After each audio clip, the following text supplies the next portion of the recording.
Aujourd'hui, la FIFA dit qu'elle est soi-disant avec un programme lié à l'écologie, etc., puis aussi les droits humains, mais en fait, dans la réalité, il n'y a pas grand-chose dans ce cahier des charges. Et le niveau d'exigence est quasi nul. Le Cozy Lab, le salon dans un salon. Discussion autour du thème La Coupe du Monde, scandale écologique et humain, une histoire qui se répète. Avec Marie Vaton, journaliste chez l'Obs, Pierre-Stéphane Faure, journaliste pour Complément d'Enquête, et Antoine Mich, président de l'association Football Écologie France. Ce Cozy Lab a été enregistré à la Cité Fertile. Merci à Edouard Rose pour la proposition de contre-soirée et programmation de cette discussion. Bonne écoute! Nous avons Pierre-Stéphane, Marie et Antoine. Je vais leur laisser la présentation à chacun pour que vous sachiez qui ils sont. Et après, je vais vous dire quelle est la thématique de ce soir et pourquoi ils sont là. Est-ce que tu veux bien commencer, Marie? Donc moi, je m'appelle Marie Vaton, et je travaille à l'Obs, au service international. Et il y a 3 semaines, je suis rentrée du Qatar après un reportage de 12 jours. C'était très très long. Et on vous raconte tout ça dans la super couverture de l'Obs, qui est un magazine très cool. Oui, il est cool, et je vous conseille de l'acheter.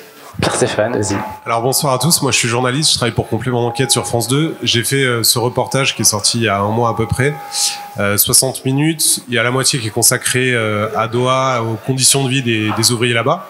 J'ai pu m'infiltrer, j'ai pu aller filmer au plus près en fait dans les camps, et c'est assez rare.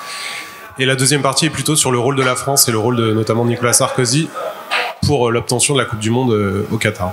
Bonsoir à toutes et à tous, Antoine Mich. Moi, je suis le président fondateur de Football Écologie France, qui est une association d'intérêt général à but non lucratif qui accompagne les clubs de football et leurs communautés dans la transition écologique. Et on est très présent sur le terrain, parce qu'on est dans le concret, et on accompagne aujourd'hui une centaine de clubs grâce à une trentaine d'antennes un peu partout en France. On a aussi des salariés au-delà des 400 bénévoles qu'on a. Et donc, on est sur des actions très concrètes. Et le contexte en ce moment fait que, heureusement, on est très sollicité par des clubs qui veulent réellement être sur la transition écologique. Donc, c'est, entre guillemets, un mal pour un bien, mais je pense qu'on va en discuter. Ça va être assez génial, ce sujet de ce soir avec les intervenants. Et voilà, j'espère que ça fera avancer les choses et que certains se mobiliseront derrière sur ces sujets-là. Eh bien, merci. Alors, la thématique, on va parler de la Coupe du Monde, de son attribution et aussi des scandales écologiques. Est-ce que c'est aussi un cycle? Est-ce que c'est toujours la même chose? Et sur quoi on tend? Et aussi sur les solutions qu'il peut y avoir. On va faire aussi un état des lieux de ce qui s'est passé, de ce qui se passe maintenant aussi. Mais je voudrais venir aussi vers vous pour savoir, je vais vous tendre le micro à certains d'entre vous pour savoir qui vous êtes, qu'est-ce qui vous intéresse dans la discussion? Alors moi je suis Simon et du coup je suis bénévole à Football Écologie France. Et qu'est-ce qui t'intéresse quand même dans la discussion? Comprendre un peu tout ce qui est autour de cette Coupe du Monde et puis forcément être intéressé par ces sujets, donc dans la globalité sur le Qatar. Merci, je vais vers toi. Bonsoir, je suis étudiante en urbanisme écologique, donc tous les sujets par rapport à ça m'intéressent, donc voilà. Bonjour, moi je suis Othman, je suis un simple fan de foot et je reçois pas mal d'informations très contradictoires sur cette Coupe du Monde. J'ai des amis qui aussi défendent en fait le fait que ce soit attribué au Qatar parce que c'est un tout petit pays, il faut que de nouveaux pays puissent avoir la possibilité d'organiser ce genre d'événements, parce qu'autrefois c'était juste les pays occidentaux qui les organisaient, ou bien les grands pays un peu, voilà. Et puis des amis qui disent oui, mais il faut faire attention à ce Qatar bashing, parce qu'il y a aussi des enjeux géopolitiques, et il y a l'Arabie Saoudite qui est derrière, qui fait de la propagande contre le Qatar. Alors voilà. Ça nous fait une petite grille. On n'est pas payé par l'Arabie Saoudite. Hein, je m'appelle Nathalie, je suis aussi bénévole chez Football Écologie France et voilà, je trouve ça très bien d'avoir un contre-événement à la Coupe du Monde parce que il y en a plein qui s'organisent et c'est très bien de montrer qu'on peut parler des choses beaucoup plus importantes. Voilà. Merci. Je vais finir par toi. Bonjour, Franck. Je viens de commencer avec une organisation qui s'appelle Fossil Free Football, qu'on fait un peu de campagne contre l'influence fossile dans le foot. Donc, ça m'intéresse énormément. Intéressant aussi. Vous l'avez entendu. Et ben, ça nous fait une petite grille de lecture sur comment on va discuter ensemble. À tout moment, si vous voulez poser des questions, vous pouvez lever la main. Ne vous sentez pas fautif. Et s'il y a des questions débiles, c'est moi qui les poserai, ce sera pas vous, c'est sûr et certain. Je vais commencer par une toute première question. On parle de la Coupe du Monde, mais au Qatar. Est-ce qu'on peut faire un léger état des lieux sur l'attribution, comment on attribue une Coupe du Monde à quel pays, voilà. Qui veut le... Donc à l'époque, ça a changé depuis, mais à l'époque c'était le comité exécutif de la FIFA. Donc en gros, c'est 24 personnes qui décident dans le plus grand secret quel pays va obtenir la Coupe du Monde. Et donc comme c'est un tout petit nombre de personnes, c'est très facile de les corrompre en fait. Aujourd'hui, ça a changé, c'est les fédérations qui votent, donc c'est plutôt environ 200 fédérations qui votent aujourd'hui. Mais à l'époque, le même jour, c'était le 2 décembre 2010, il y avait la Coupe du Monde 2018 qui a été désignée et celle de 2022. Et donc il y a eu plein d'arrangements. Tu votes pour moi, je vote pour toi. Je te file de l'argent, tu me soutiens. Enfin voilà.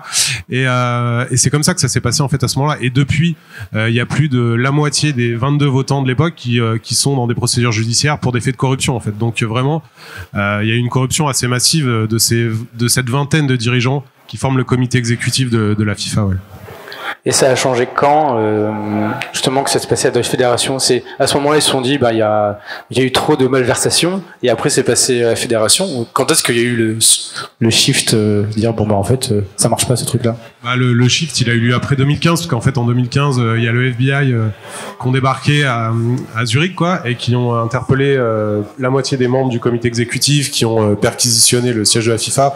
Ça a été un bordel énorme en fait. Et à partir de là, il y a eu des réformes qui ont été lancées. Après, on peut... voilà. Aujourd'hui, je vous donne un exemple. Gianni Infantino, le patron de la FIFA, il est installé au Qatar, en fait. Et ses enfants sont scolarisés là-bas.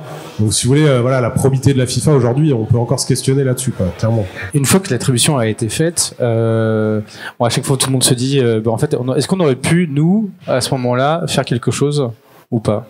Se dire... En fait...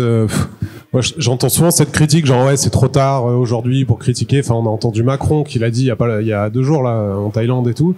Mais en fait, il y a aussi un intérêt du public, tu vois. Et le public, nous, moi, je suis journaliste, donc on essaye aussi de coller aux attentes du public. Et si tu veux, il y a 8-10 ans, le public s'en foutait un peu de la Coupe du Monde. Elle est dans 10 ans, c'est hyper loin.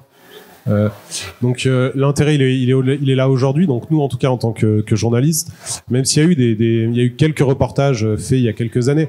Mais si tu veux, on sent vraiment l'intérêt aujourd'hui, là, depuis quelques mois, en fait, dans l'opinion publique, quoi. Est-ce que c'est parce qu'il y a eu une conscience écologique qui est arrivée entre-temps? Ou qu'est-ce qui fait qu'il y a tout le monde s'intéresse à ça d'un coup?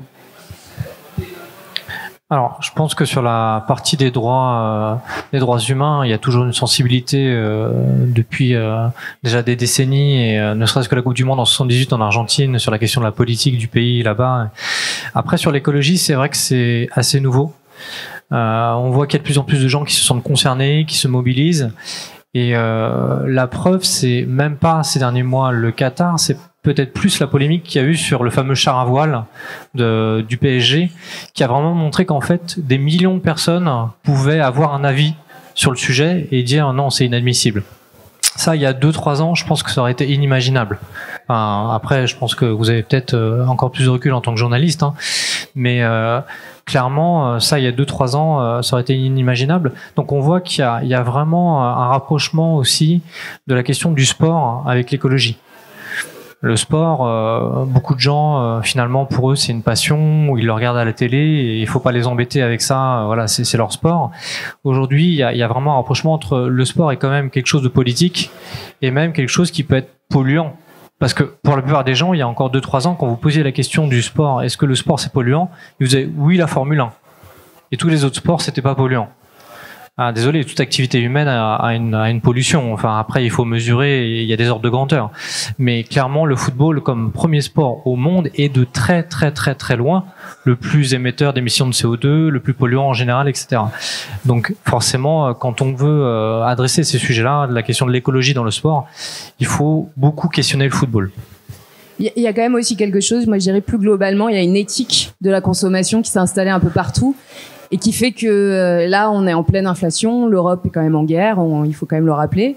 On dépend maintenant beaucoup plus du gaz du Qatar qu'avant, puisque nous, on vient de signer pour des milliards de contrats. Total Energy vient de signer un contrat de 1,2 milliard là en septembre dernier avec le Qatar. Donc on n'en parle pas beaucoup, mais c'est quand même assez intéressant de le noter au moment où on a fermé les robinets du gaz russe. Donc ça, c'est la première chose. Et on subit aussi une inflation. On voit bien qu'en France, c'est compliqué.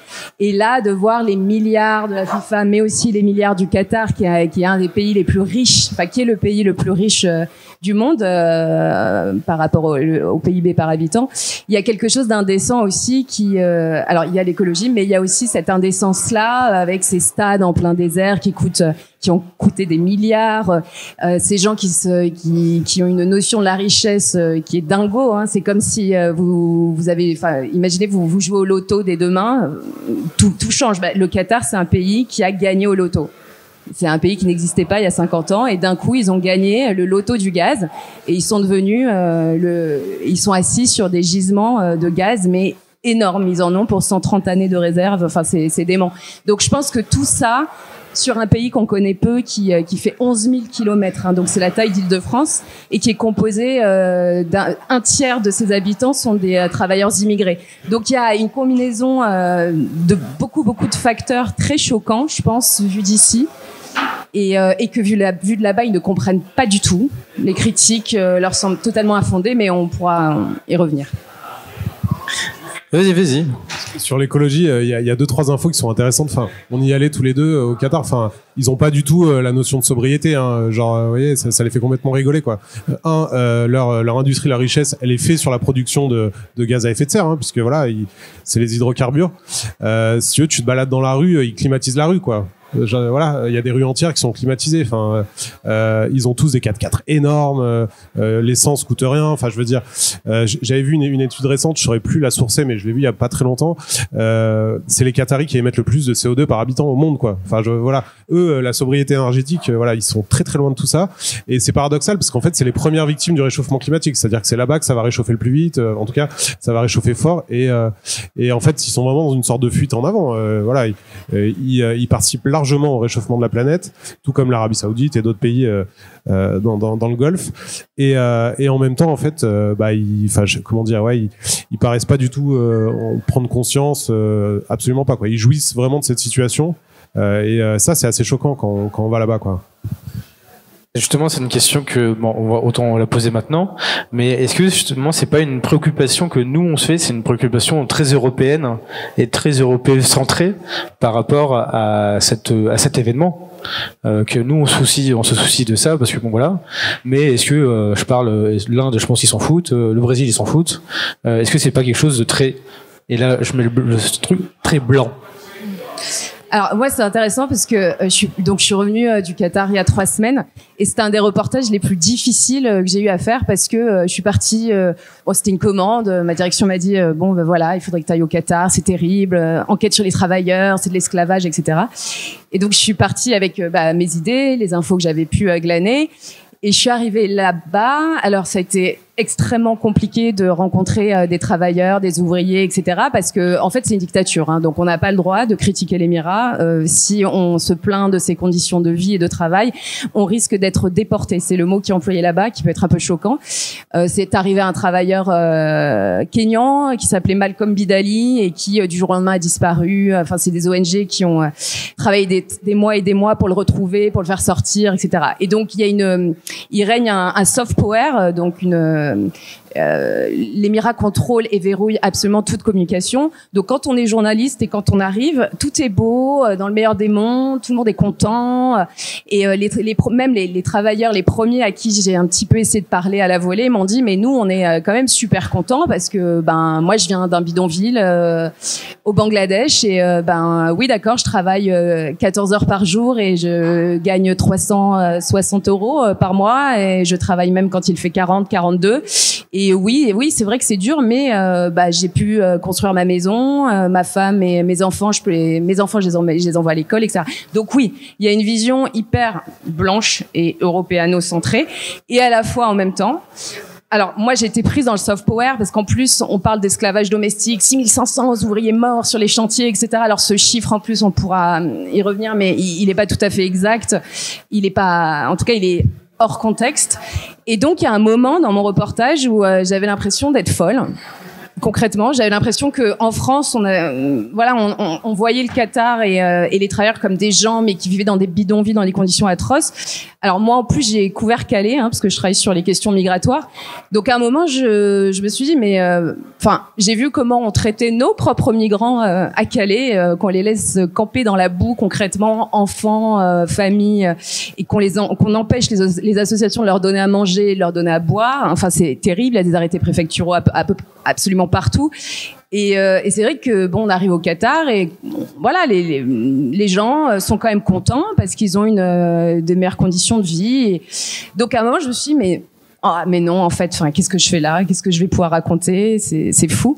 Et puis quand même, heureusement, les 3-4 derniers jours, là, j'ai pu percer le mur invisible de Doha. Il faut s'imaginer que Doha, en fait, donc c'est la ville principale du Qatar. Donc on imagine Lusail, des villes clinquantes. Enfin, tout est absolument waouh vu d'avion. On a l'impression que c'est une ville de diamants, en plus en forme d'escargot, il y a des immeubles qui s'avancent dans la mer. Enfin, c'est complètement fou, mais c'est dingo. Il y a une ville écologique qui a été construite il y a 2 ans. Elle est complètement avec une climatisation qui vient du sol, qui serait absolument naturelle. Et tout est vide. C'est très bizarre. On a l'impression d'être dans un décor de film. Un métro qui a coûté des milliards et des milliards avec des peintures au mur. Enfin, on a l'impression d'être dans un musée en fait, et pas dans un métro qui est absolument aussi désert. Tout est doré. Et on ne voit rien, en fait, des travailleurs qui composent quand même 2 tiers de la population entière qatari. Et il faut vraiment rouler. Et là, on arrive dans ce qu'on appelle la banlieue, les cités industrielles de Doha. Et là, c'est hallucinant. Déjà, c'est interdit aux femmes. Donc, aucune femme. Faut s'imaginer des milliers et des milliers et des milliers d'hommes qui vivent là, entre eux, dans des cités dortoirs qui sont gardées comme des prisons avec des murs. Et c'est hallucinant parce que c'est là qu'on prend la mesure en fait de ce mur-là invisible de Doha et il faut le franchir pour se rendre compte de la réalité. Je m'y plais. Justement, sur le complément d'enquête que tu as fait, tu montres ça. Ouais. J'ai pu me rendre là-bas, c'est la zone industrielle. Petite caméra cachée, petit iPhone. Qatar. Dans quelques semaines, ce pays à peine plus grand que la Corse va lancer sa Coupe du Monde au milieu du désert, dans des stades climatisés. De mémoire de fans de foot, on n'avait jamais vu ça. Un chiffre est dans toutes les têtes, 6500 ouvriers morts sur les chantiers, selon plusieurs ONG. Je ne regarderai pas le mondial, je pense que c'est une histoire répugnante. On se laisse dévorer par l'argent rouge de sang. Des informations sur le Qatar et les droits humains au Qatar. Un peu partout, fleurissent les appels au boycott. C'était une coupe du monde de l'argent, quoi, pour moi. C'est là où il y a le plus d'argent, donc on y va, on regarde pas ce qui se passe à côté. Je trouve ça un peu limite, en fait. C'est la coupe du monde de la honte. Même à Doha, ça commence à gronder. Voici de rares images d'ouvriers en colère. Ils n'auraient pas été payés depuis des mois. Des manifestations très vite réprimées. Alors, comment l'Émirat a-t-il réussi son coup? Et quel rôle a joué la France? J'ai applaudi ce choix. J'ai soutenu ce choix. En 2010, Nicolas Sarkozy a-t-il offert la Coupe du Monde à ses amis qataris? J'ai cru comprendre que la France serait contente si je votais pour le Qatar. J'ai cru comprendre. Au cœur des investigations judiciaires, une possible affaire d'État. Cette odeur de corruption, elle est partout. Ça vous parle pas? Ça me dit rien. Non, moi je n'aime pas ce mot de corruption. Est-ce qu'il y a une forme d'amitié entre vous et le gouvernement qatari? Aucune. Si c'est tout anti-Qatar, ça me gêne un peu. Ça me fait pas de cadeau. Hein. Face aux nombreuses critiques, le Qatar s'est lancé dans une vaste opération de publicité. Des ambassadeurs de luxe, payés à prix d'or le jurent. This is perfection for me. Tout va mieux.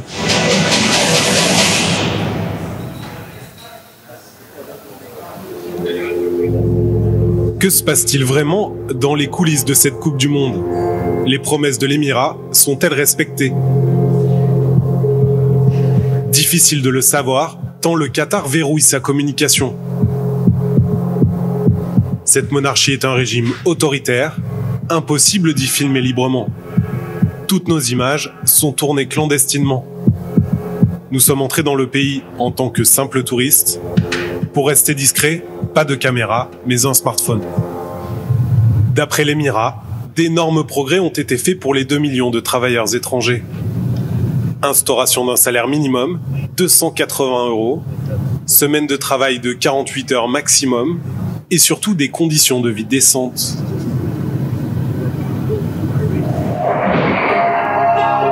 Voici à quoi ressemblerait désormais le quotidien des ouvriers, à en croire ce clip de promotion réalisé par un géant du BTP qatari. Ce quartier flambant neuf, c'est la vitrine du pays. Promis, les petites mains de la Coupe du Monde sont bien accueillies. Un cadre agréable, fait de jardins, de chambres climatisées et de loisirs.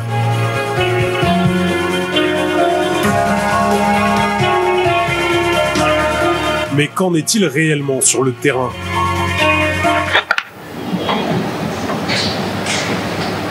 Un homme nous a donné rendez-vous.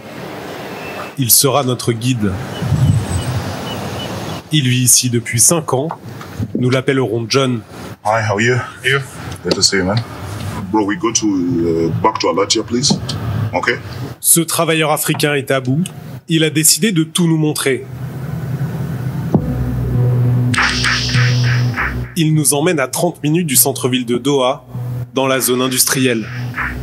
Que tu parlais tout à Un l'heure. quartier que les supporters de la Coupe du Monde ne verront jamais.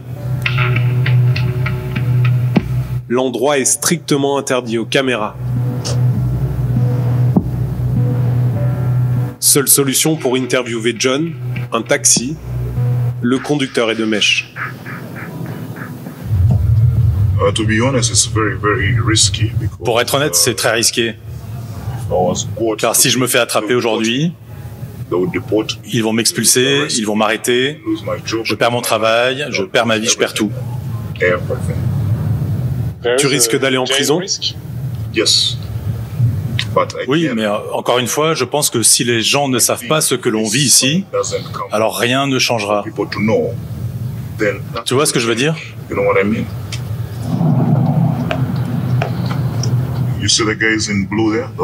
Regarde, ça c'est les mecs qui construisent le Qatar. Ouvrier du bâtiment, vigile, chauffeur. Pour voir la suite après sur le complément d'enquête. Donc c'était un peu sur l'illustration de ce que tu viens de dire. On va continuer un petit peu sinon on va rester que dessus, mais on va parler aussi d'un peu de football parce que donc il y a tout ce qui se passe avec tout ce qui s'est passé. On a fait un état de lieu de tout ce qui se passe au Qatar, mais au niveau du foot, comment ça se passe pour les joueurs, pour les personnes aussi. Est-ce qu'ils sont obligés d'y aller, sur les athlètes? Comment ça peut se passer? Est-ce qu'il y a aussi une prise de conscience aussi des athlètes ou c'est un métier donc ils sont obligés de le faire? Il y a effectivement des athlètes, des sportifs plus ou moins connus qui ont une prise de conscience. Certains ont fait des déclarations. Assez peu dans le football quand même, faut être honnête. Et encore moins des footballeurs ou footballeuses très connus. Voilà, certains se sont quand même engagés une fois de temps en temps, ponctuellement sur la question de l'environnement. Les droits humains, c'est un peu plus fréquent quand même. Voilà, il y a le football sans souci, on va dire un peu plus depuis une vingtaine d'années. Mais sur la question de l'écologie, en tout cas des enjeux environnementaux, il y a très peu de joueurs et de joueuses qui s'engagent là-dessus. Et en fait, un joueur est quand même un actif qui appartient à un club. Certes, il a une forme de liberté avec des sponsors, etc., mais finalement, il est un peu cadenassé. Alors, est-ce que ça lui va bien aussi? Voilà, il faut se poser la question, mais il a beaucoup de sponsors, il a son club, et souvent, on lui dit « mets plutôt des buts, c'est ton métier, le reste, t'as pas besoin d'y réfléchir ».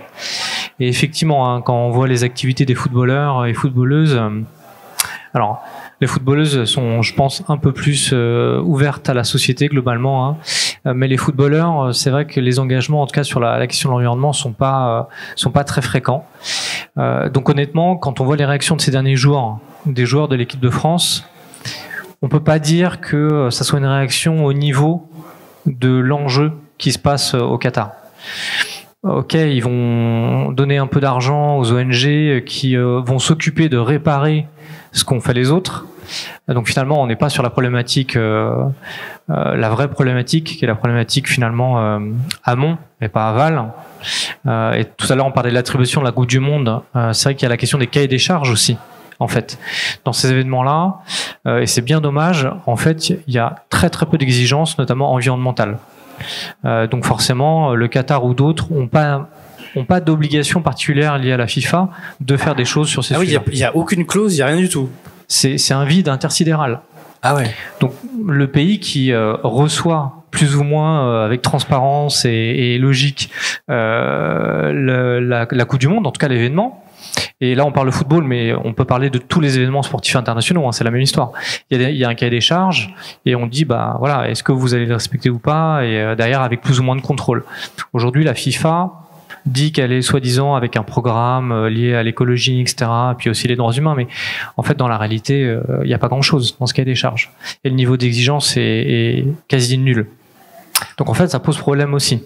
Et ça va se répéter. Et d'ailleurs, le choix des États-Unis montre bien qu'en fait, on répète la même chose. Alors c'est États-Unis, Canada et Mexique, la prochaine Coupe du Monde de football masculine. Donc il y a une vraie problématique. Si le pays hôte ne se sent pas concerné par ces sujets-là, grosso modo, il se passe pas grand-chose. Voilà. Bon, juste pour répondre à la question initiale, il y a très peu de joueurs et de joueuses qui se. Non, mais c'est intéressant quand même de savoir qu'il n'y a pas de charte. Je pensais que, comme dans festival de musique, tu mets une charte. Je pensais que pour le sport, alors naïvement parlant, je me dis que ce serait pareil. Les chartes, c'est encore un vrai sujet. C'est-à-dire qu'en fait, ça n'engage quasiment à rien une charte. Hein. C'est le monde est gentil, on a un papier, on signe, on fait une photo et derrière il se passe pas grand-chose. Il y a aucune obligation quand on signe des chartes généralement, sauf quand on est salarié dans une entreprise et que là on a quand même un peu un contexte qui fait qu'on a obligation de respecter la charte. Mais en fait, les chartes qu'on voit passer, il n'y a pas de contrôle, il n'y a pas de suivi derrière. Donc même moi, je pourrais signer la charte écologique liée au football, etc. Bon, franchement, personne ne viendra me chercher des noises derrière. Donc il y a un vrai problème aussi de quand on demande des engagements aux gens, il faut derrière forcément un contrôle, un vrai suivi. Et s'il faut des sanctions. Aujourd'hui, il n'y a rien. Enfin, il n'y a absolument rien. Et effectivement, la FIFA, ce serait compliqué d'aller les amener devant la justice parce qu'en fait c'est très opaque et finalement c'est peut-être plus facile d'emmener devant un tribunal un gouvernement qu'une organisation type la FIFA, ce qui est paradoxal puisqu'en fait quand on voit ce que fait la FIFA il vaudrait mieux amener la FIFA devant un tribunal qu'un gouvernement parfois, hein. En fait, tu vois, on parle de nos valeurs, d'écologie, etc. Mais en fait, il faut bien comprendre que ce business, il est régi par l'argent. Et en fait, ils en ont rien à faire de toutes ces valeurs, mais rien du tout, quoi. La construction des infrastructures pour la Coupe du Monde au Qatar, c'est 220 milliards de dollars. Je sais pas si vous vous rendez compte, mais c'est gigantesque. C'est vraiment des marchés énormes. Les recettes attendues par la FIFA, si je me trompe pas, c'est 6 milliards sur cette Coupe du Monde. Donc voilà, on parle vraiment d'affaires de gros sous. Et si vous voulez, les questions de droits de l'homme, d'écologie, etc., pour eux, vraiment, c'est quelque chose qui passe mais largement au second plan, en fait. La principale notion, c'est les gros sous, quoi, mais vraiment les très, très gros sous. Voilà, c'est ça qui, faut bien comprendre, c'est ça qui dirige, en fait, ces grands événements type Coupe du Monde. Il y a la moitié de l'humanité qui va regarder la Coupe du Monde, en fait, c'est 5 milliards de téléspectateurs. Donc, je sais pas si vous avez peut-être vu, là, récemment, l'Arabie Saoudite qui va accueillir les Jeux d'hiver, quoi, asiatiques. Ouais. Enfin, ils vont construire une ville au milieu du désert. C'est Neom, je crois, le projet. C'est un projet à 500 milliards de dollars. Et en fait, il faut comprendre ça aussi. L'ordre mondial, il est un petit peu en train de changer parce que l'argent, qui a l'argent aujourd'hui, c'est notamment les pétrodollars du Golfe, quoi. Et donc, ils n'ont pas les mêmes valeurs que nous. Ils n'ont pas du tout les mêmes préoccupations sociales, environnementales que nous. Par contre, ils ont le pognon, quoi. Ils en ont beaucoup. Et donc, c'est pour ça qu'ils ont gagné la Coupe du Monde. C'est pour ça que là, l'Arabie Saoudite va organiser les Jeux asiatiques d'hiver et ça va continuer comme ça en fait. Il faut se faire un petit peu à cette idée-là que l'ordre mondial géopolitique, au niveau en tout cas de l'argent, il est un peu en train de basculer et c'est eux qui ont des réserves de monnaie énormes, quoi. Alors, il n'y a que moi qui pose des questions, mais à tout moment, vous pouvez lever la main et poser des questions. C'est parce que j'en ai 10 000 des questions, mais à tout moment, vous pouvez lever la main aussi, hein, n'hésitez pas. Et c'est ce que tu parlais tout à l'heure, en fait, c'est un peu le soft power des États aussi qui veulent avoir des compétitions et qui s'en foutent un peu du reste. Ils en ont rien à foutre là-bas, en fait. Par exemple, Alors ils vont répondre très poliment, ils vont dire qu'ils souffrent de backlash, que bon, il y a du boycott, etc. Ils essaient de nous répondre à chaque fois sur chaque question en disant mais quand même. Alors moi j'ai rencontré quelqu'un qui s'appelle Dr Cool puisque c'est le monsieur clim de tous les stades de football. Alors apparemment c'est pas si pire. Hein. Alors moi je suis pas une pro, hein, mais donc le système de climatisation installé sous chaque siège que j'ai pu voir. Donc c'est évidemment en plein air, mais alors c'est spécial et que du coup ça ne va pas rafraîchir l'air, etc. Et puis de toute façon ils disent mais enfin nous c'est pas notre faute si on habite dans un pays très chaud et vous chauffez l'hiver et vos pelouses elles sont chauffées aussi sur les terrains de foot et ils ont pas tout à fait tort. Alors moi je vais pas aller dans ce genre d'explication technique parce que je suis pas assez compétente pour savoir qui pollue le plus en hiver et en été, mais en fait ils relativisent tout et ils ne comprennent pas en fait, et puis surtout ils en ont rien à foutre. Et il y avait par exemple sur l'Instagram de Doha News qui est un des journaux là-bas, il y avait cette news comme quoi on allait envoyer nous la France une équipe pour superviser, je crois, la sécurité auprès des stades. Alors évidemment Doha News relève ça. Moi je trouve que ils ont raison parce que enfin, faut quand même se rappeler il y a quelques mois ce qui est arrivé à Saint-Denis. Donc, moi, ça me fait rire. Et surtout, les commentaires des gens, donc soit les expats, soit les Qataris, qui disent ah là là, mais vous allez avoir froid cet hiver. Ils savent très bien que nous, alors moi, pendant que j'étais au Qatar, il y avait la polémique des cols roulés. Je sais pas si vous imaginez, enfin si vous vous souvenez que d'un coup, tout le monde, Elisabeth Borne, Emmanuel Macron, Bruno Le Maire, ils sont tous arrivés avec leurs cols roulés pour que nous, on comprenne bien que oulala, la frugalité, il va falloir mettre des cols roulés et arrêter de se chauffer. Mais ils se marrent là-bas, ils voient ça, mais ils nous voient comme des pauvres, misérables personnes qui sont en pleine guerre et qui vont devoir leur mendier leur gaz. Et en gros, ça leur semble complètement fou, les leçons de droits de l'homme, d'écologie, de tout, cette espèce de côté très condescendant aussi que nous, forcément, on sait mieux. Et puis, ils ont l'impression qu'on les voit. Alors, je dirais pas, moi je répercute ce que me disent les expatriés là-bas et ce qu'on m'a dit aussi ici, mais ils ont l'impression qu'on les voit de manière très condescendante comme des bédouins très très riches mais un peu ignares et un peu bêtes et un peu paresseux qui ont besoin des autres pour construire leur propre pays, etc. Alors il y a un tout petit peu de vrai, puisqu'ils ont quand même besoin de tous les millions de travailleurs immigrés qui leur ont bâti leur ville et leur stade. Et alors, c'est aussi un petit peu injuste parce que ils ont un plan qui s'appelle Qatar 2030 et auquel ils pensent depuis des années et des années et des années. C'est extrêmement stratégique. Il y a un plan aussi, donc j'ai pas pu parler de tout dans mon article parce que sinon ça aurait été un livre, mais on parle de qatarisation. C'est-à-dire que le système au Qatar fait que chaque entreprise est présidée par un sponsor qatari. Donc ça, c'est une manière de garder l'argent du pays au Qatari et que l'argent du gaz ne se dissémine pas et aille dans d'autres capitaux étrangers. Et alors, comme ils n'ont pas, c'est vrai, toutes les compétences, ils ont toujours besoin d'un entrepreneur. Par exemple, il y a des profs à HEC Paris Qatar, parce ils ont racheté évidemment les labels universitaires. Donc les profs, ce n'est pas des profs qataris, hein, ça peut être des profs anglophones, français, britanniques, etc. Mais à chaque fois, l'école a son sponsor qatari. Et ce qui se passe, c'est que depuis quelque temps, ils forment vraiment très très bien leurs étudiants qataris, notamment les femmes qui représentent 2/3 des étudiants au Qatar. Et l'idée, c'est que on s'inspire des étrangers, de tout ce qu'ils nous apportent depuis des années.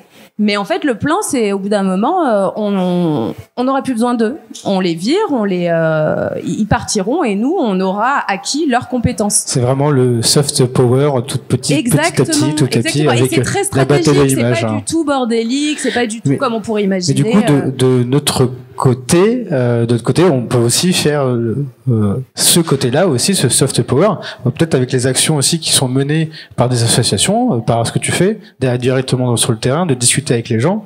Peut-être que c'est aussi notre façon de lutter Il y a différents types d'actions pour se mobiliser et changer les choses. Après, effectivement, la question du terrain est toujours très appréciée parce qu'on est dans la réalité. Alors bien sûr, il peut y avoir des questions de plaidoyer et autres, etc. Il y a des très nombreuses façons de se mobiliser, mais être sur le terrain, être avec les acteurs, les comprendre et essayer de voir comment avancer sur un sujet. Et, là, en l'occurrence, pour Football Écologie France, la question de la transition écologique dans le football, ce qui n'est pas une mince affaire. En fait, c'est simple. C'est le sport qui est peut-être le plus éloigné du sujet quand on pense à tous les sports. Bien que même après, il y en a d'autres. Il y a les sports motorisés aussi, évidemment. J'allais dire la F1. Voilà. Mais bon, grosso modo, dans les ordres de grandeur, le football, c'est plusieurs centaines de millions de personnes qui chaque semaine sont sur le sujet, qu'ils y travaillent, qu'ils soient fans, enfin voilà. Donc on est sur quelque chose qui est bien supérieur à tout ce qu'on peut imaginer dans le sport en termes d'impact, positif ou négatif. Et donc effectivement, ce qu'on voit nous et le constat qui a été fait il y a 4 ans, c'était de dire on peut dénoncer des choses, mais à un moment donné, il faut aussi être beaucoup sur le terrain et que le bas de la pyramide prenne une conscience forte de ces sujets-là et que ça remonte vite et fort. Et donc, ce qui a été fait notamment avec Football Écologie France, c'est ça, c'est de dire si par exemple à un moment donné, ne serait-ce qu'en France, des milliers de clubs de foot s'intéressent au sujet, ils travaillent de façon cohérente, approfondie, progressent, etc. À un moment donné, forcément, la Fédération française de foot, elle se réveillera.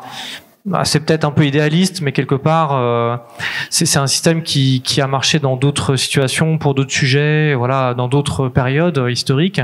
Donc à un moment donné, il faut bien aussi bouger la base de la pyramide et que les gens soient sur le terrain, au sens propre comme au sens figuré. Et aujourd'hui, on voit que ça fonctionne. Et c'est ça qui est génial.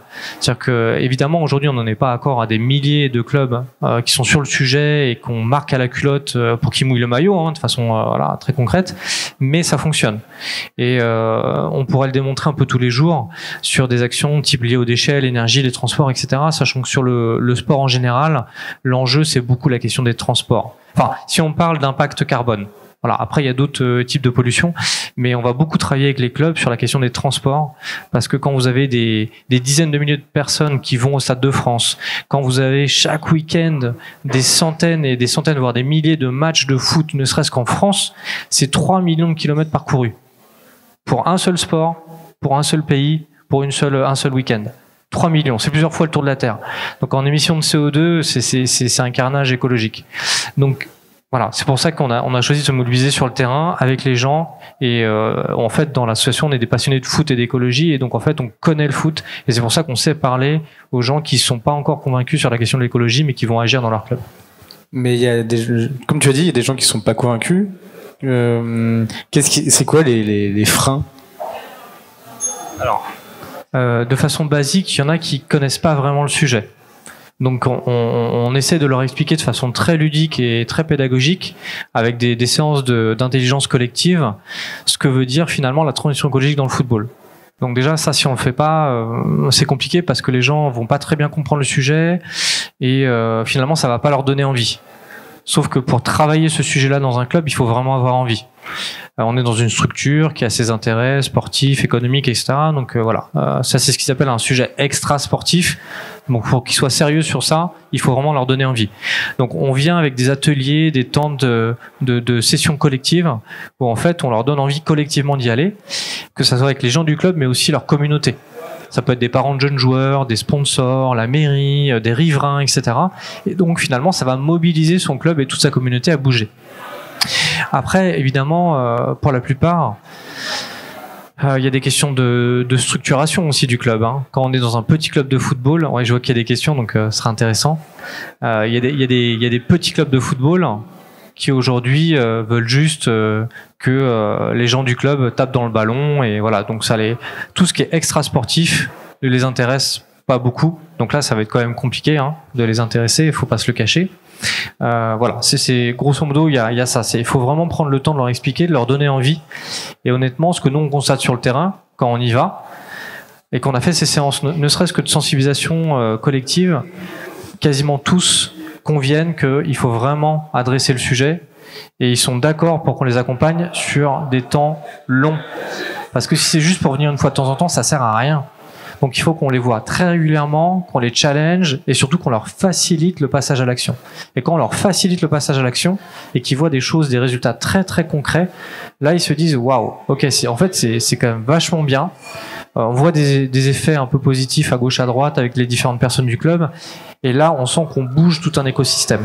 Et là, ça devient super intéressant. Et même après, c'est eux qui nous challengent, nous, pour dire non, mais on pourrait faire ça, ça, ça, etc., même avec plus d'ambition. Alors parfois, on leur explique qu'il faut être quand même assez réaliste et il faut y aller progressivement parce que sinon, parfois, c'est trop compliqué ou trop cher. Mais voilà, après, c'est eux qui viennent vers nous dire on pourrait aller beaucoup plus loin. Et ça, c'est génial. Merci beaucoup. J'ai une petite question. Une fois qu'on a fait un petit peu le constat, après avoir vu le complément d'enquête par exemple, j'ai pas lu le Nouvel Obs, donc j'ai pas lu l'enquête que tu as menée, Marie. Antoine, tu viens de nous parler un petit peu de tout ce que vous faites avec Football Écologie France et quelles peuvent être les répercussions. Aujourd'hui, la question s'adresse peut-être plus à Pierre-Stéphane, mais de manière assez globale. En fait, une fois qu'on a fait ce constat-là sur ce qui se passe aujourd'hui au Qatar, dans le cadre de la Coupe du Monde, on est conscient aujourd'hui que c'est des choses qui ont déjà existé en fait par le passé, des choses qui ont déjà existé sur d'autres Coupes du Monde, c'est des choses qui vont continuer en fait à exister. Et tu as donné l'exemple tout à l'heure avec ce qui se passe avec les JO d'Asie en Arabie Saoudite. En fait, qu'est-ce qu'on fait en fait aujourd'hui? C'est quoi en fait quelles solutions? Et Pierre-Stéphane, je sais pas, est-ce que toi par exemple, et peut-être Marie aussi, mais je crois que le Nouvel Obs est sorti cette semaine, hier, voilà, donc c'est très récent. Donc la question elle est peut-être plus pour Pierre-Stéphane, mais suite en fait à la diffusion de ce film, de ce complément d'enquête, quelles sont les répercussions? Est-ce qu'aujourd'hui, par exemple, la FIFA s'est positionnée sur des changements? Alors oui, effectivement, on les a entendus. Ils ont un fonds sur lequel, en fait, ils vont donner de l'argent pour. Mais encore une fois, c'est comme faire, je sais pas, un événement qui pollue et puis dire après qu'on va planter des arbres. C'est un truc qui n'est pas viable. On est d'accord. Donc aujourd'hui, ma question, c'est quelles sont les répercussions suite à ce documentaire qui est quand même poignant et qui est explosif et quelle suite en fait à donner en fait pour ne pas reproduire en fait ce genre de choses.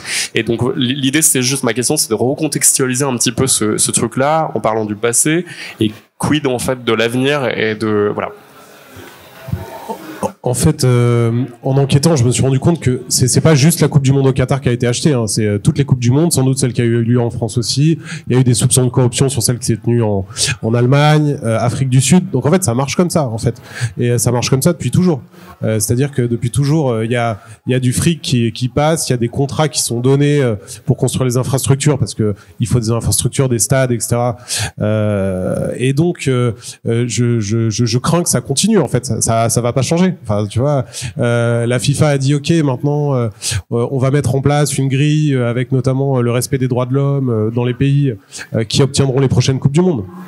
Soit, ok, on verra, tu vois. Mais la corruption sera toujours là, elle disparaîtra jamais, et sûrement pas avec Gianni Infantino, quoi, clairement, qui a déjà plusieurs procédures au cul, voilà. Et sur l'impact écologique, en fait, je vois pas trop de solutions, si ce n'est peut-être, tu vois, si un jour la FIFA se réveille et devient Greenpeace, quoi, mais j'y crois pas trop.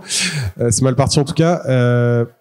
Peut-être qu'ils vont essayer de créer des normes, mais encore une fois, en fait, le Qatar, tu vois, ils nous ont promis une Coupe du Monde zéro carbone, quoi, zéro émission, en fait. C'était ça sur le papier, leur dossier, etc. Et c'était la promesse. Et j'ai vu une enquête là récente journalistique qui démontait un petit peu cette promesse. Voilà, malheureusement, je suis pas hyper optimiste sur le futur, quoi, parce que ça a toujours fonctionné comme ça et je crains que ça continue. Voilà. Alors, je partage ton constat, mais là, on voit quand même qu'il y a une prise de conscience, qu'on en parle énormément. Il y a plein de chanteurs, alors je sais pas, la Rod Stewart, vraiment, c'est pas des gens forcément que j'écoute, mais qui ont boycotté, qui ont décidé de pas y aller. Donc, je pense que ça joue aussi, c'est, en gros, ceux qui vont, ça craint.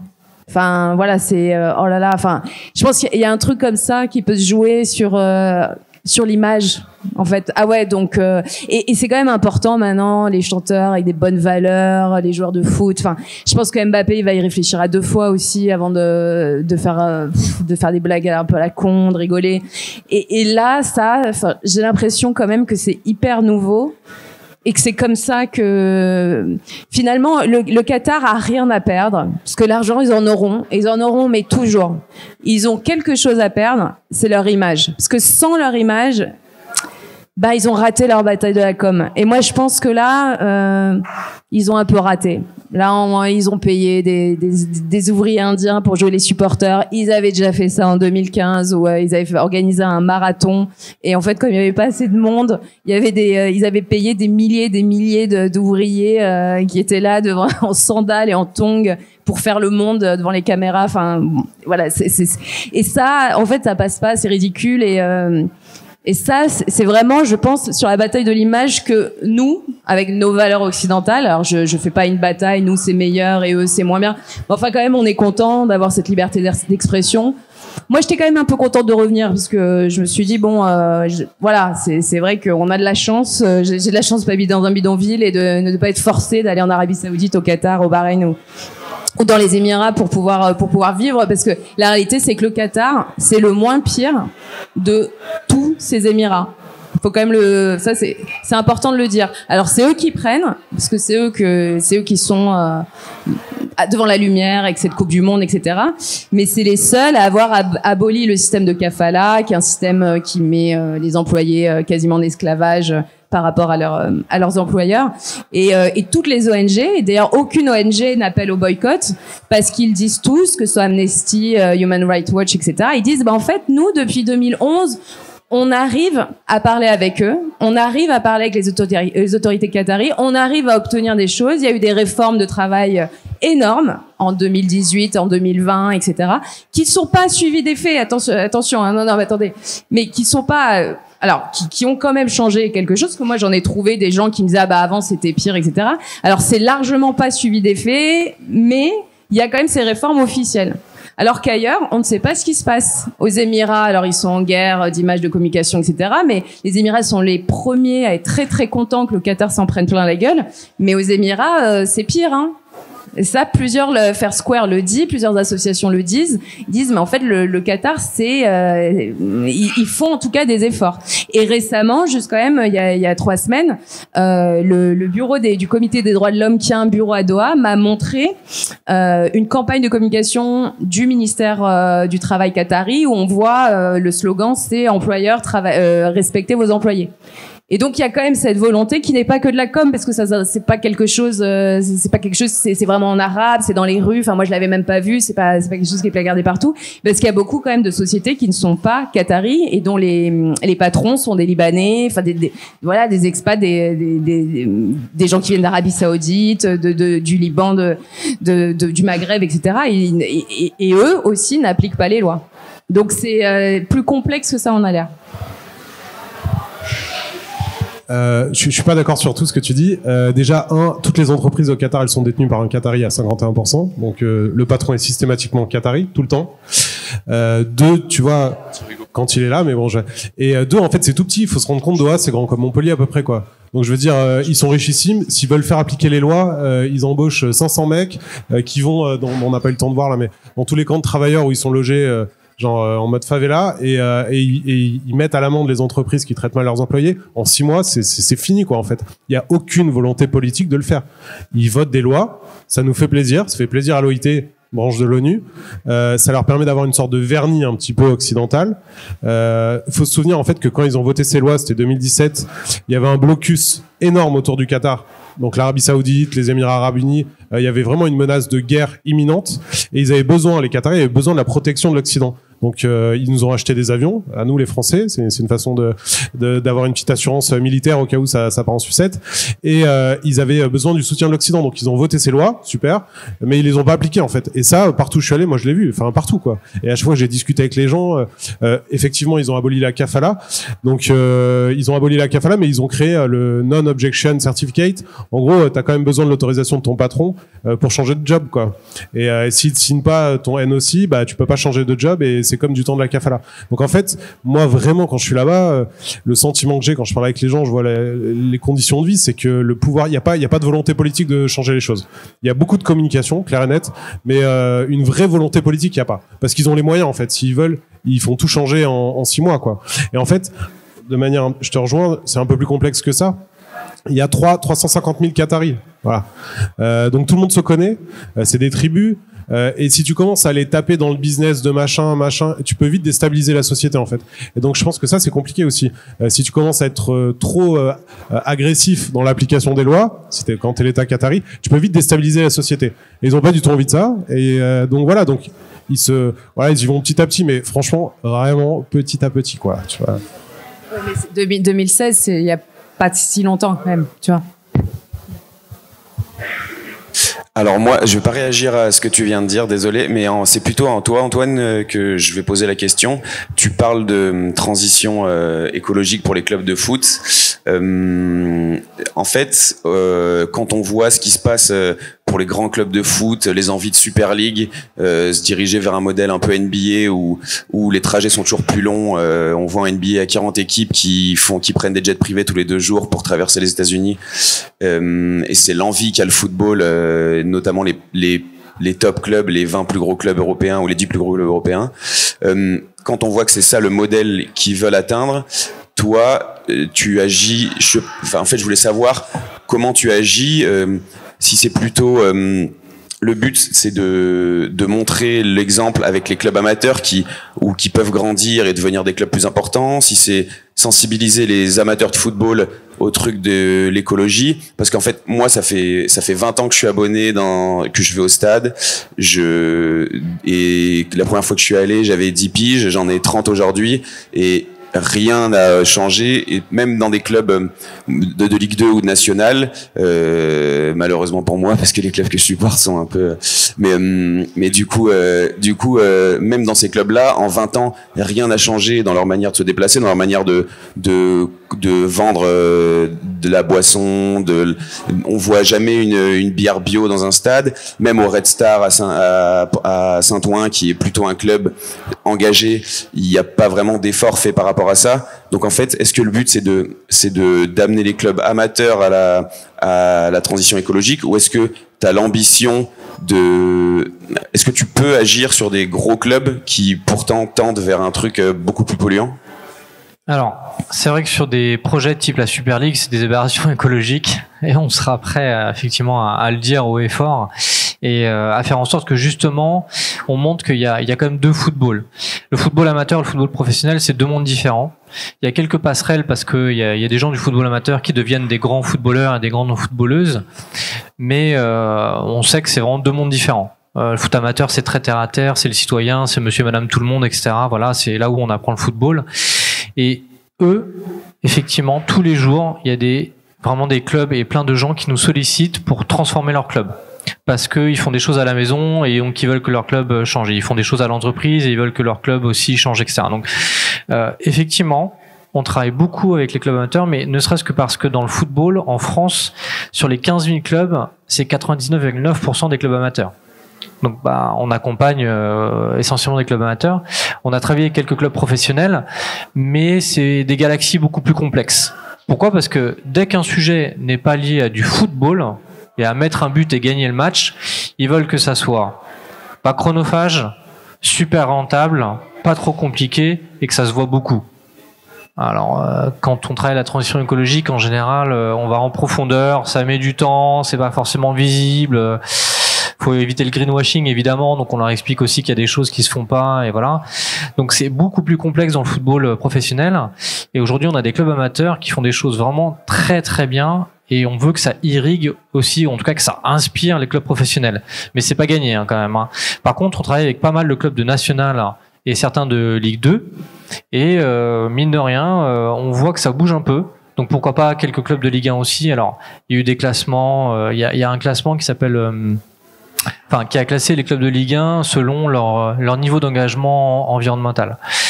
Bon, en fait, même quand on est premier de ce classement-là, on n'est pas très très bon, parce qu'en fait, ils partent tous de très très loin, et pour faire simple, ils ont 15 ans de retard sur les acteurs qui font de l'environnement de façon sérieuse. Donc, le football a vraiment besoin d'accélérer et très très vite sur ces sujets-là. Donc voilà, notre tactique, c'est vraiment de montrer que ça fonctionne dans un club de foot, que ça peut se faire dans tous les clubs de foot. Et aujourd'hui, même des clubs professionnels qui peuvent paraître très éloignés, en fait, certains se disent, pour des raisons d'image, il faut faire des choses. Donc en fait, à travers cet aspect image, etc., on va quand même les obliger à travailler des sujets, à donner des moyens, à avoir une gouvernance et un organigramme logique par rapport à ça, pour qu'ils mettent des vrais moyens, qu'ils fassent pas que ça une fois de temps en temps, mais qu'ils y pensent un peu tous les jours dans leur transport, dans la question de peut-être construire un bâtiment de formation pour les futurs jeunes du club, des choses comme ça. Ça prend du temps, c'est compliqué, mais on voit que dans certains clubs ça bouge. Et pour reprendre l'exemple du Red Star, puisque tu en parlais, c'est eux qui sont venus nous chercher, alors la ville de Saint-Ouen et le Red Star, il y a maintenant 1 an et demi, parce que effectivement ils ont un ADN populaire et donc ça leur parle un peu plus que à d'autres clubs.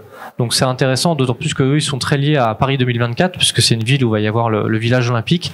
Et quand on voit ce qu'essaye d'insuffler Paris 2024, ils essayent finalement de répondre un peu à ce référentiel d'un sport qui se réinvente.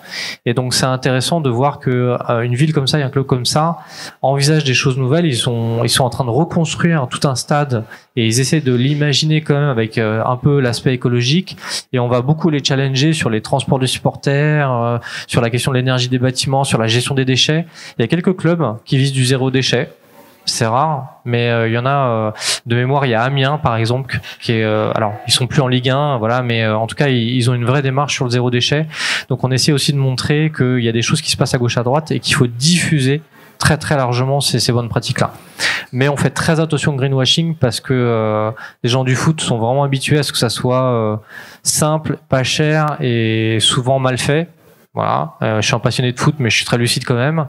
Et donc, on leur explique que s'ils travaillent avec nous, il y aura jamais de charte à signer, il y aura jamais de label. Mais par contre, on va vraiment les marquer à la culotte pour qu'il se passe quelque chose. Voilà. Et après, ils acceptent ou ils acceptent pas, mais au moins c'est clair. Mais du coup, pour l'exemple du Red Star, on sait aussi que, en fait, on parle d'engagement, ils font appel à vous.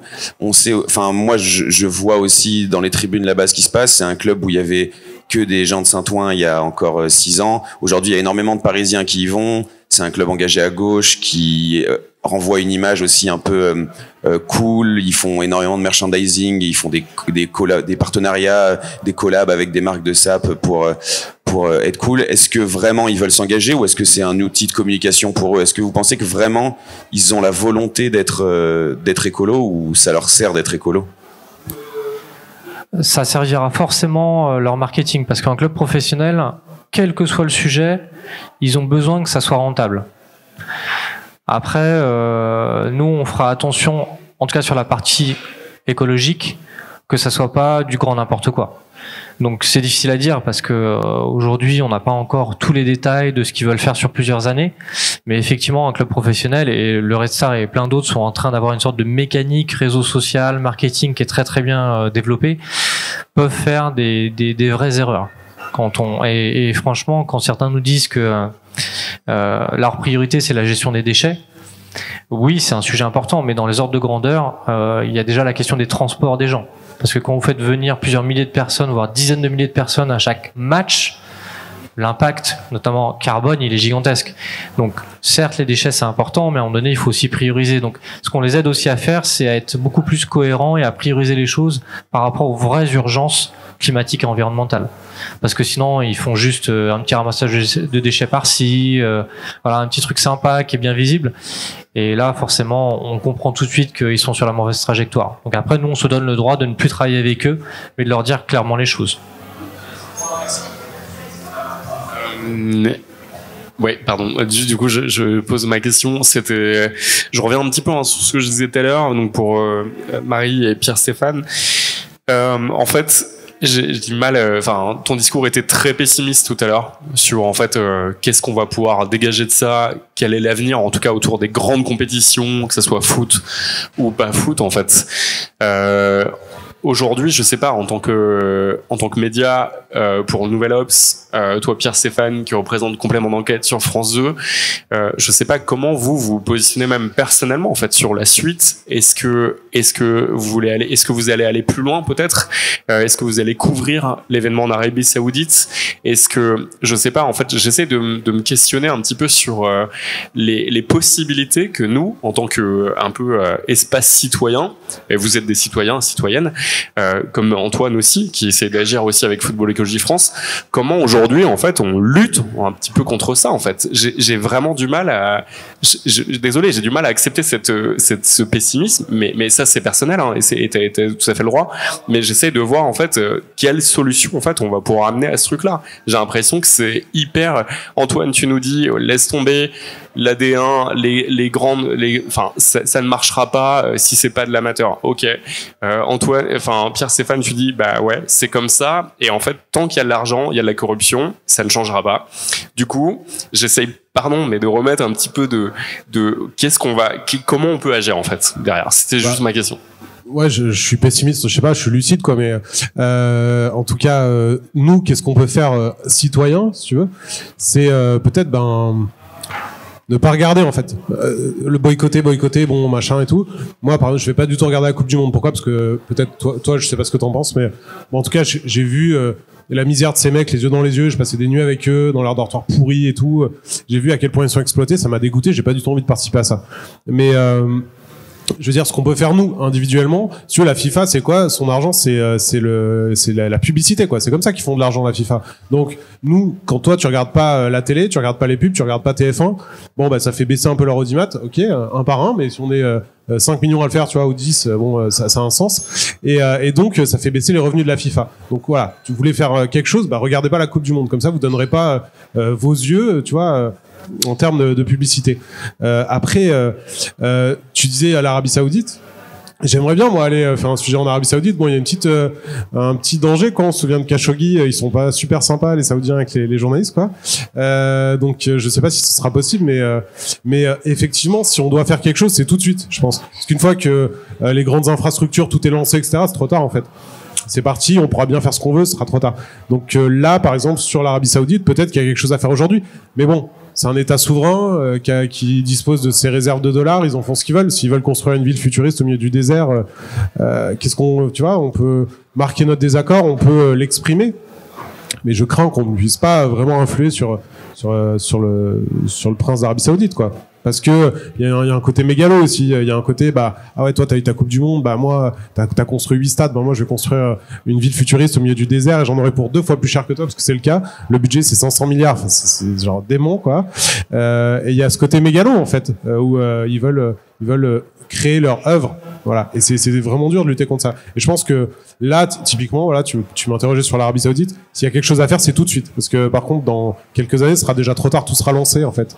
Et en fait, je sais pas, on est en pleine polémique autour du Qatar, et en pleine polémique, ils annoncent, enfin, tu vois, la tenue des Jeux d'hiver en Arabie Saoudite. Enfin, je veux dire, mais tu vois, c'est pour ça que je te dis, je suis pas pessimiste, mais je vois ce qui se passe, quoi, en fait. Et tu vois, ça continue, quoi. Non, alors moi je suis un petit peu d'accord, mais on va pas désespérer puisque déjà nous on peut influencer l'opinion en y allant, en dénonçant. Déjà c'est ce qu'on fait. Il y a quelques années on le faisait pas, donc il y a que comme ça et c'est vous en fait. Enfin c'est nous tous ensemble où à un moment c'est des choix éthiques. On sait ce qui se passe dans les abattoirs. Après voilà, on se positionne, on peut manger de la viande un petit peu.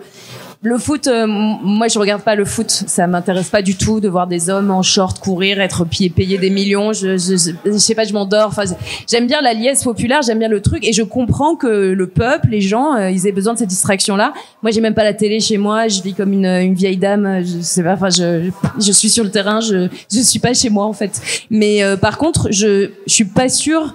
Alors c'est très bien, on va se priver de foot, d'accord, mais enfin il y a plein de gens, ils ont des journées de travail horribles. Qu'est-ce qu'ils attendent le soir, c'est de pouvoir regarder leur match. Donc c'est très bien. Oui, nous les bobos, oui tiens, je ne vais pas regarder le foot. Bon, très bien, on aime pas, on mange de la viande ou pas.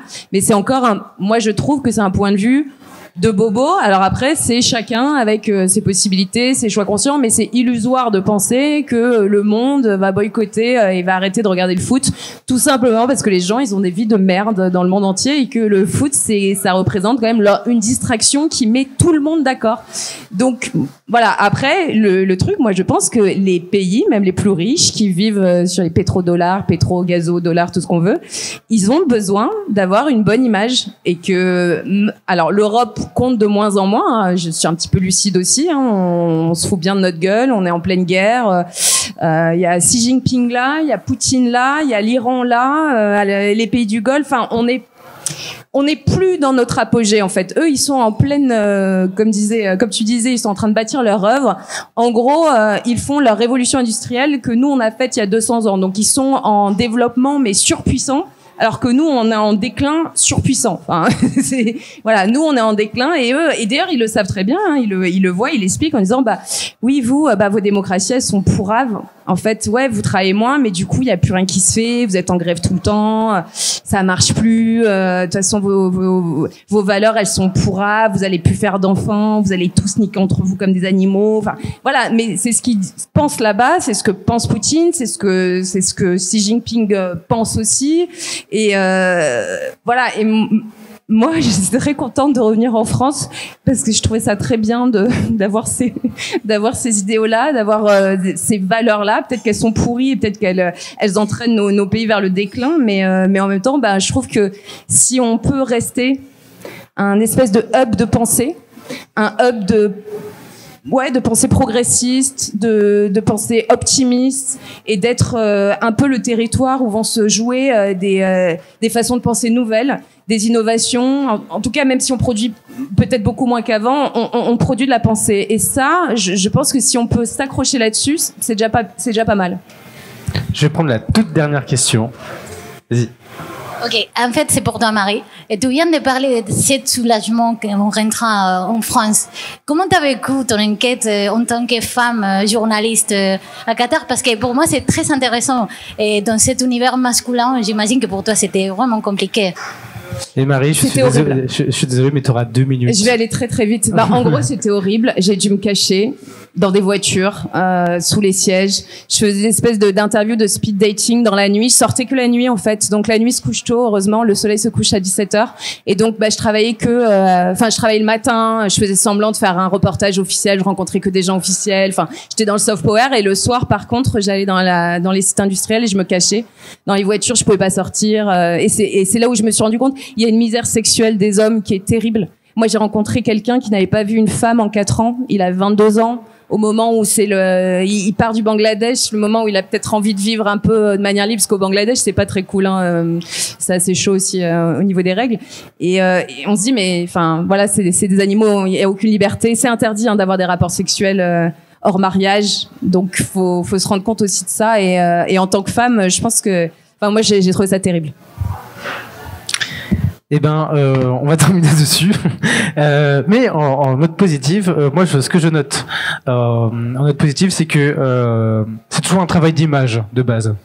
Donc, plus on travaille aussi notre image à nous, peut-être que ça fera effet boule de neige aussi. Ça, c'est un truc hyper naïf, peut-être. Mais je me dis que si on travaille notre image chacun notre tour, voilà, en discutant, en papotant les gens, en voyageant aussi, et peut-être qu'on fera un effet boule de neige et peut-être que on fera un déclic à quelqu'un qui peut-être aura des sous et qui niquera tout ça. Peut-être, on ne sait pas. Mais voilà, c'est un peu le constat que j'ai avec toutes les actions qu'on fait. Ce sont des actions positives et continuons dedans. Merci à vous, merci Antoine, merci Jean-Stéphane, merci Marie, merci ST Fertile, merci Edouard.